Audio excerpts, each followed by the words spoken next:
So I'm interested in your observations as well, because part of what I want to emphasize is that discovering books online is an area that's very much in flux. It's it's just being born. We're really only beginning to experiment with a lot of these tools and ideas.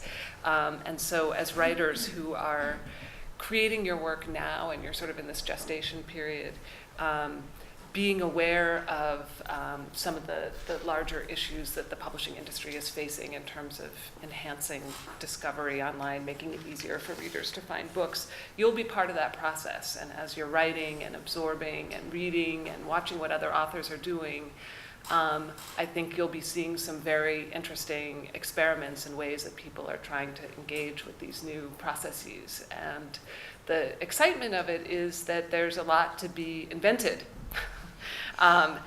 You could also say that the other side of that equation is that there's a whole lot we haven't figured out, and there's a lot that's not working. I really want to stay focused on the building blocks, the basic ideas, so that you can not get too distracted with facts and figures and industry data. Because really, at this point, my strong feeling, having been a book editor for so many years, is that your job is really to write and stay creative and to be as sort of engaged with your own process as possible at this point. I think publishing, worrying about marketing and publishing and how to make your career can be a real distraction at this point in the game. So I do want to express sensitivity to that. I'm not going to give you lots of homework that involves hours and hours creating a social media presence that will take you away from the writing that you should actually be doing. So with that said, I would say enduring advice is that you become a great writer by being a great reader. And that there's a sort of community aspect to that, as well as a personal aspect. I mean, obviously the personal aspect is really becoming conscious of yourself as a writer involves becoming conscious of reading other people's work and the effect that it has on you, analyzing at the word level, at the sentence level, at structural levels, how a book has its effect. And in my days as a book editor, that consciousness sort of expanded beyond, I wasn't the writer myself, but being very attuned, sort of moment by moment, how a work cast its spell on me. And I think as an editor, we also had to step back and look at how an author cast their spell and sort of held readers in their thrall from one book to the next, particularly contemporary authors who are striving to make an impression and build an audience and keep people engaged from one book to the next as they build their careers.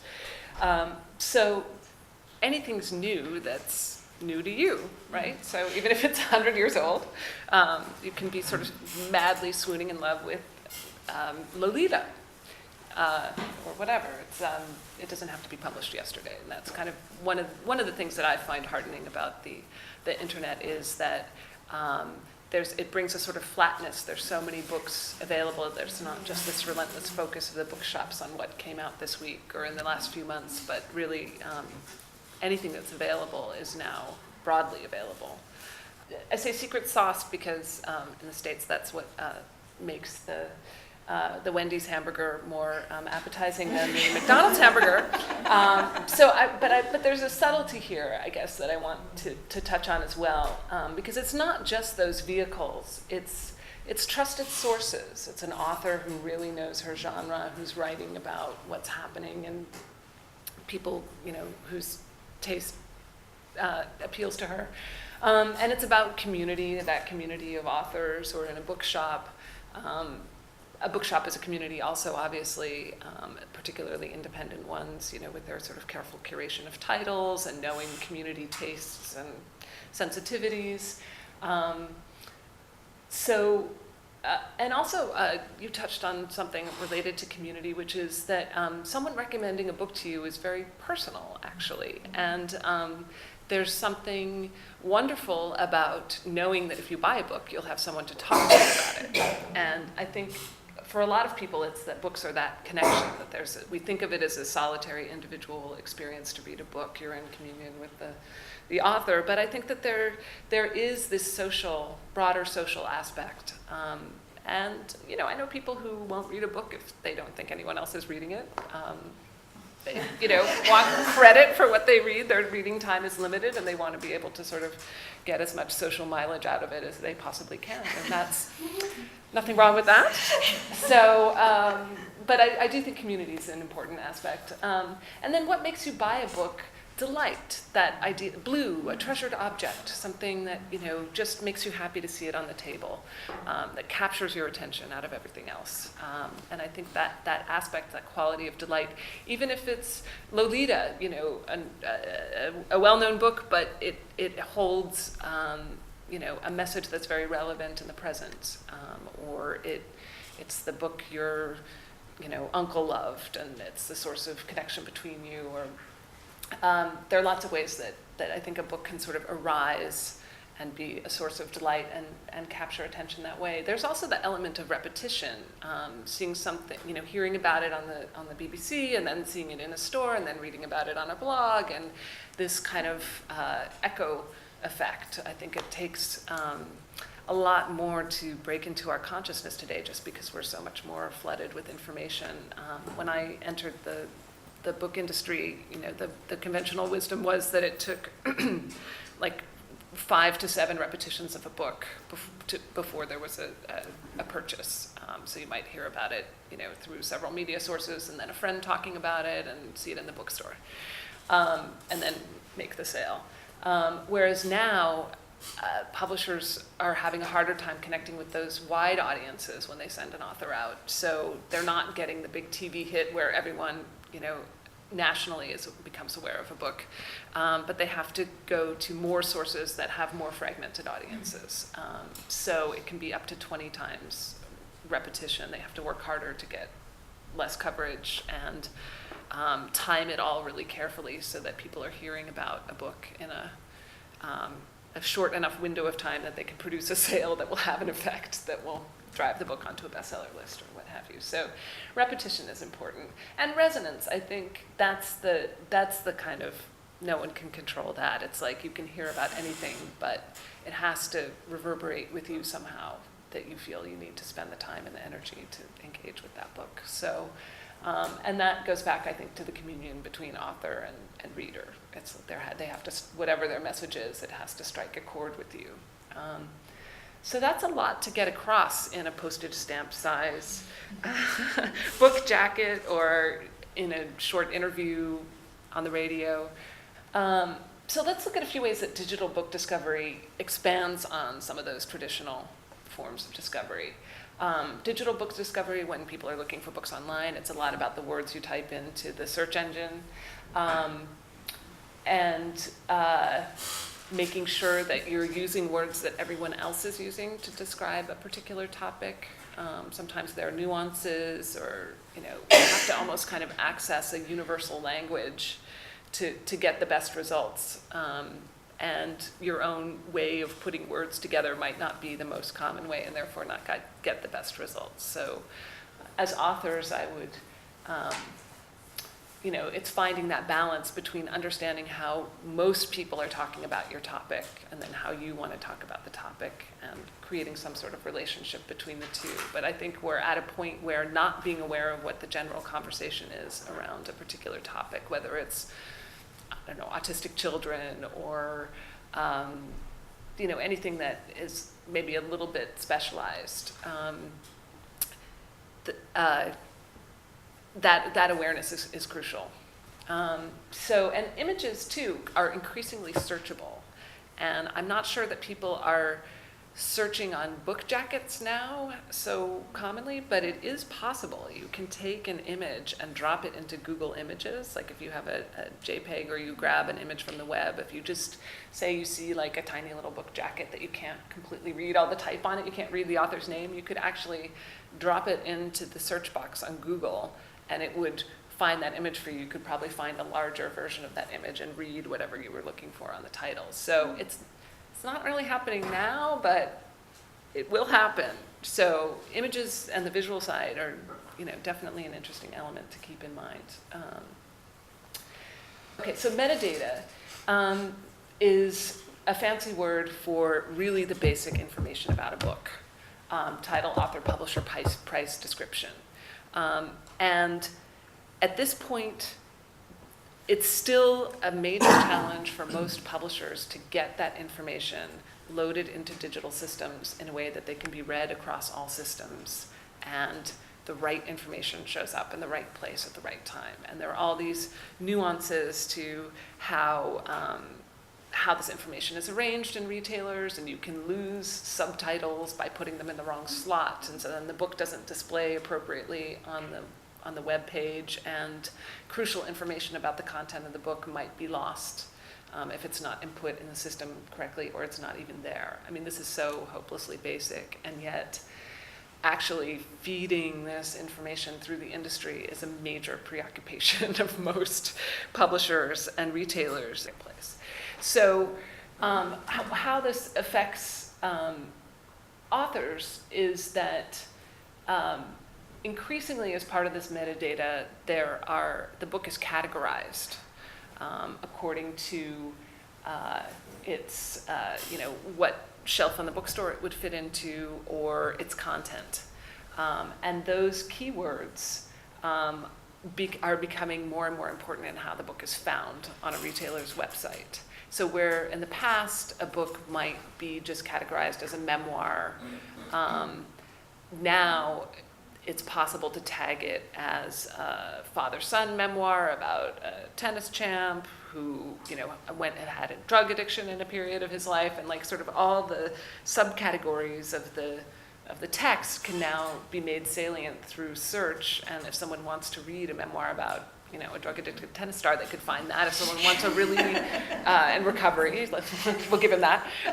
If someone wants a really strong father-son story, they can find it that way and read it that way. I'm thinking of the John McEnroe biography. These were some of the ways that it was tagged. But you can see how different readers would come to it differently according to what parts of the content were emphasized. And while we're not there now, in the next 3 to 5 years, those nuances of the content of the book, I think retailer sites will be more sensitive to that kind of search. We're just at a point where people are sort of starting to incorporate those tags. If you look on the Amazon site, and I don't want to get too bogged down in this, but you can see there are actually lots of keywords around books. And when you sort of are drilling down into all that information you probably don't normally read. But as authors, being aware of all the words, the keywords that kind of surround the content of your book, and maybe even as you're researching and looking at, I don't know if you're, if you're doing sort of a historical fiction book, how you search for the content or how you search for the books that inform your research may also inform how people search for your book. So taking note of your own processes of finding information related to your topic may actually, in the long run, be relevant to your publisher as they help try to guide people through keywords to your topic. And it's coming. It's not there now, but I'm just throwing a few seeds out here. So I would say one thing that really drives book discovery, digital book discovery now, is price comparison engines. And they're increasing. Amazon has a whole list of ebooks, for example, that are free. So they have a free ebooks bestseller list where you can go and choose any of the top 25 top-selling free ebooks. And then there's at least, I'm trying to think if there's another bestseller list that's just all titles that cost money. But you could sort that for the titles under $3.99 or $5.99. So they're very aware that people experimenting with ebooks are often selecting on the basis of price first, quality second. And I hope that we come to a point where we can factor in other things as well as price. But right now, I would say digital discovery is very price driven, and concerning, especially for those who wish to make a career of writing and be paid for their work. So we talked a little bit about book recommendation engines on Goodreads. I know they're working hard to refine that, and now that they've been acquired by Amazon, they may be. Yes, that just happened in the last month. So it will be interesting to see what the integration is between Goodreads, the content that they've developed with their readers, and how Amazon categorizes things. I mean, they say the two will be separate, but we'll see. And the other thing I wanted to emphasize here is community. Again, that you can have highly specialized communities that can be seed beds both for research and ideas for authors, but also over time a place that authors can go back to present their work. There's a book called The Language of Flowers by Victoria Diffenbach. I don't know if anyone's heard of that. It did pretty well in the States, and I think it was published here. I'm not sure how well it did. But that was a book about a traumatized child whose foster mother realizes that she has that she's kind of able to translate or to speak through a language of flowers, looking at flowers and responding to them. And so they sort of forge a parent-child bond through those means. And the author actually researched foster mothers working with children with special needs through a series of blogs written by mothers in that community, and was very sort of active and created a presence and contributed. And I'm not sure how open she was about being an author, but she was very sort of actively engaged with that group. And then as the book got closer to fruition, she started to talk about it there, and the foundation of her audience was really built through her engagement with that community, which was very sort of centrally concerned with the issues that she explored in her fiction. And in the States anyway, that really helped it take off. So that's another way that there can be interaction between authors and communities early on, even in the sort of developmental stages. Consumers are capitalizing on wide access to digital information and entertainment, meaning that when you go on a plane, you can now watch a movie, play a game, do email, as well as read, where in the past your paperback or your notebook was really kind of the primary entertainment, deck of cards maybe. Filtering information from many sources, meaning that people don't all go to one source anymore. Buying more books online for price and convenience rather than in bookshops. And becoming more price sensitive about the cost of a book versus a DVD or a game. You know, if you're spending entertainment dollars, books are now competing with other media in a way that they didn't as directly, because people are increasingly reading ebooks on tablet devices that can handle all this media.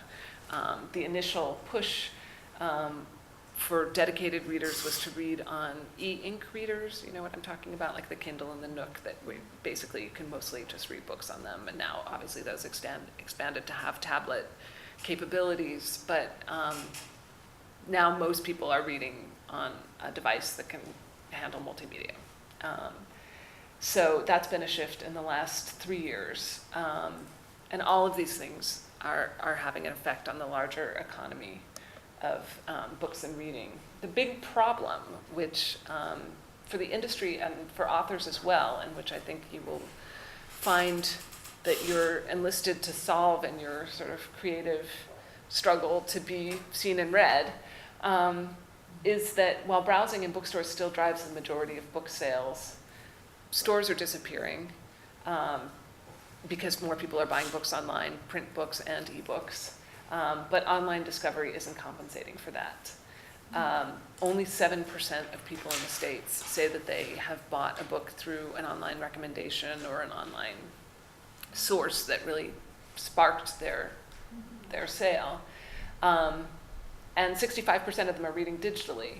But bricks and mortar stores are only 40% of, like, if most people are browsing in books and mortar stores, and only 40% of books are sold through books and mortar stores, there's a big gap there, right? And online isn't filling it. So it's up to us to I think, help find ways to innovate around this and to really sort of expand the ways that people find things online, because we are all gravitating that way. There's no turning back, I don't think, barring a major power failure around the world.